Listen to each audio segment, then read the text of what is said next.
And now here are some of the latest Tesla stock news. In China, 7,400 Tesla insurance registrations were reported for the last week.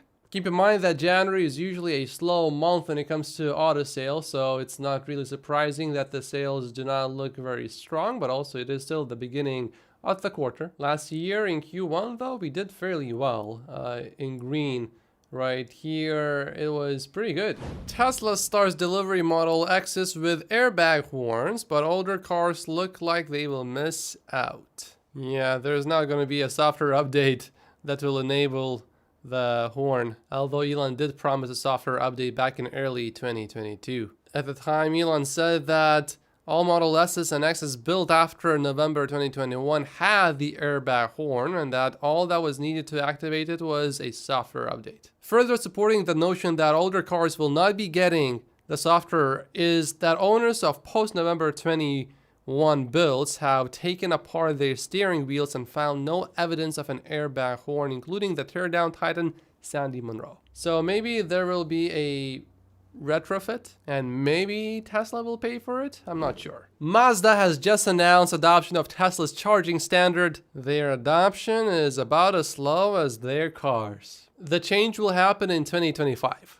Unlike Toyota, Mercedes-Benz isn't sure solid-state batteries are really worth it. I don't think legacy automakers really need to think about reinventing anything. They should just look at what Tesla is doing. Okay, Tesla's doing it. We'll just copy. Until you catch up, don't even think about coming up with new things. Just copy what Tesla is doing and you'll be okay. In terms of increasing your odds of a successful transition from gas-powered vehicles to EVs. This is insane. As you can see, this whole tree is supported by Tesla's roof. Now, this Lexus doesn't seem to be doing all that well. As you can see, it is crushed. This should be a Tesla advertisement. From Tesla, Roddy, electric car cold weather fears dispelled in Norway. Norway has been experiencing a cold wave since the beginning of the year, increasing the need for car recovery services, and there's one such service called Viking's Assistance Group. In 2024, so far, most Viking missions relate to vehicles with battery problems or drivers having trouble starting their cars. A company employee noted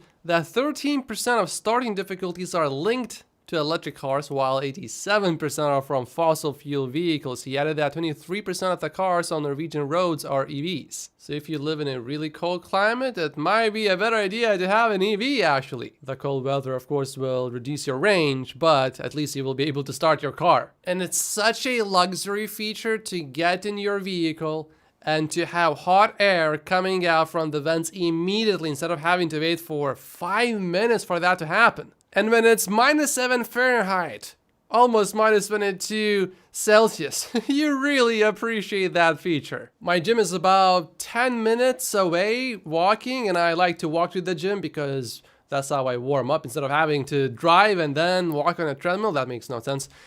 It was -10 Celsius, 14 Fahrenheit. Walking there, I froze my face off. That walk to the gym, I don't think it was a warm-up at all. It was more like a cold-up. Actually slightly hurt my shoulder because I think that day I didn't really warm up enough. So I took maybe a 4 to 5 day break, and now I'm going to be back to working out again. One 47-year-old, really muscular gentleman told me that the most important thing is to never get hurt, because then you never need to take off a long time off from going to the gym, which could be quite detrimental to staying in shape. Then you sort of need to start all over again from scratch. Not quite from scratch, but it's difficult. And I think I really understand what he means now.